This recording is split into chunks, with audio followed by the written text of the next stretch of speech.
परिश्रम रूपी धन बहुत समय पहले की बात है। एक छोटे से गांव में रामू नाम का एक किसान रहता था। वह बेहद गरीब था, लेकिन अपने परिश्रम और ईमानदारी के लिए पूरे गांव में प्रसिद्ध था।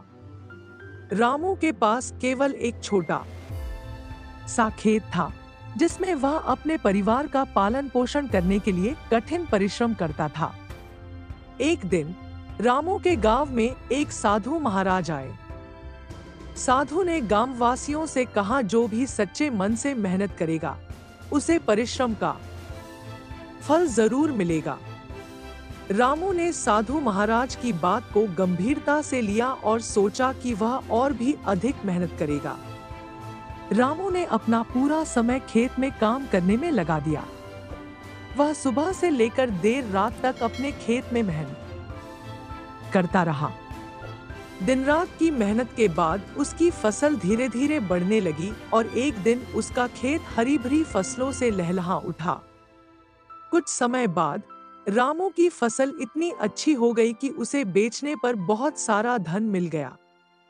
उसने अपनी मेहनत से न सिर्फ अपनी गरीबी को दूर किया, बल्कि गांव के दूसरे किसानों के लिए भी प्रेरणा का स्रोत बन गया। साधु महाराज ने जब रामू की सफलता देखी तो उन्होंने कहा, परिश्रम ही सच्चा धन है। मेहनत करने वाला व्यक्ति कभी गरीब नहीं रहता। जो भी परिश्रम करता है उसे उसका फल अवश्य मिलता है।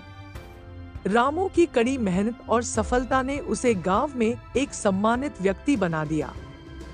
उसकी फसलें साल दर साल बेहतर होती गईं और धीरे धीरे उसने गांव के अन्य किसानों को भी सिखाना शुरू कर दिया कि वे कैसे अपने खेतों में अधिक उपज प्राप्त कर सकते हैं। रामू के परिश्रम की कहानी सुनकर कई किसान उसकी मदद लेने लगे और रामू ने भी खुले दिल से सबकी सहायता की।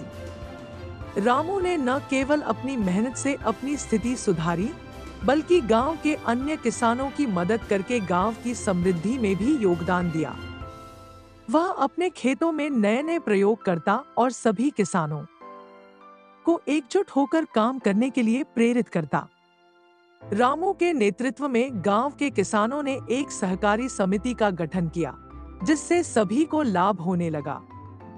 समय के साथ रामू का गांव एक समृद्धि का प्रतीक बन गया।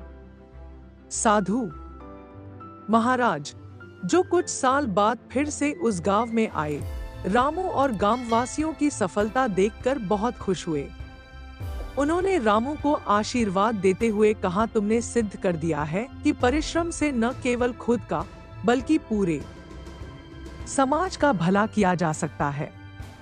तुम्हारा जीवन यह प्रमाण है कि मेहनत ही सबसे बड़ा धन है। रामू की यह कहानी दूर दूर तक फैल गई। उसकी सादगी, ईमानदारी और कड़ी मेहनत की प्रेरणा से आसपास के गांवों के लोग भी अपने जीवन में परिवर्तन लाने लगे। रामू ने अंत में अपने बच्चों को भी यही सिखाया कि सच्चा सुख और समृद्धि केवल परिश्रम और ईमानदारी से ही प्राप्त होती है। उसकी आने वाली पीढ़ियां भी इसी सिद्धांत पर चली और वह गांव हमेशा के लिए परिश्रम रूपी धन का एक जीवंत उदाहरण बन गया।